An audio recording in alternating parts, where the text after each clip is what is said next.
Imagine you just discovered that your wife is, or you are, pregnant. Suddenly, you see babies everywhere, in the store, in the park, in commercials, and on billboards. This is a prime example of a social cognitive process called priming. You've probably experienced the priming effect many times without realizing it. To best understand the priming effect, we first need to discuss schemata and accessibility. Schemata is simply the plural form of schema. A schema is a mental framework or concept we use to organize and understand the world. If you see an animal, you can quickly decide if it's a bird, mammal, etc. Each basic animal category is an example of a schema. We have a schema for every important category or structure that exists in our world. How do we decide which schema to use?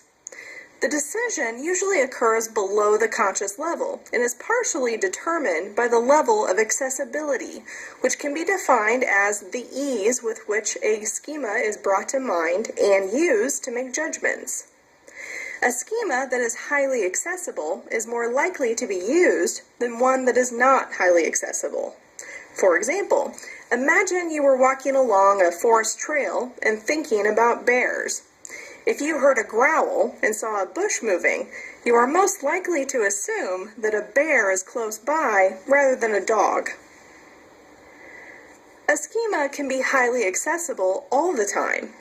For instance, someone with a phobia of bears would probably always be thinking of them while in a forest. A schema can also be highly accessible just temporarily due to something that has just happened. For example, imagine you live in an old, creaky house and one night watch a scary movie on television.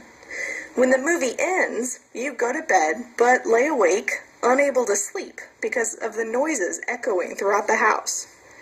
Each time you hear something, an image of an intruder coming to kill you in your sleep pops into your head.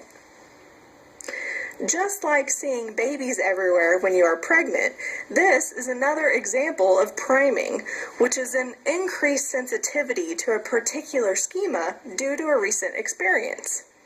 In other words, priming is when an experience or exposure to a stimulus puts a particular schema at the forefront of our mind.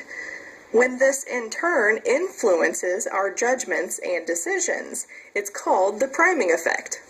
A scary movie can act as a primer or cue, inducing your fear and making you suspicious of common noises in your house that, under different circumstances, you would probably consider harmless. Instead of using an everyday schema, such as old house noises, to interpret the sound, watching a scary movie results in a different schema, intruder noises, becoming more accessible, changing your interpretation. There is another cognitive process called perceptual salience that increases the accessibility of a schema, and sometimes in partnership with priming. Perceptual salience is the perceived significance of information that is the focus of attention. In other words, an object's degree of perceptual salience is the extent to which it stands out and grabs people's attention as important. For example, continue imagining a night when you had watched a scary movie and then laid awake in bed. Because you were primed, sounds were much more salient than usual. You were much more aware of them than you otherwise would be. Now, even if you could explain away the sounds that are normal for your house, what do you think would happen if you heard a new sound, one that you had never heard before in your house? You would probably pay even more attention to that sound, right?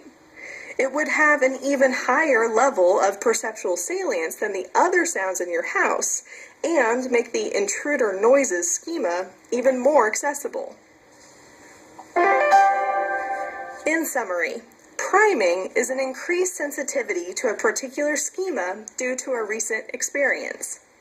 The priming effect occurs when an experience or exposure to a stimulus puts a particular schema at the forefront of our mind. A schema is a mental framework or concept we use to organize and understand the world. The accessibility of a schema is the ease with which a schema is brought to mind and used to make judgments. Priming makes a schema highly accessible temporarily. Another cognitive process that can increase the accessibility of a schema is perceptual salience, which is the perceived significance of information that is the focus of attention. In other words, an object's degree of perceptual salience is the extent to which it stands out and grabs people's attention as important.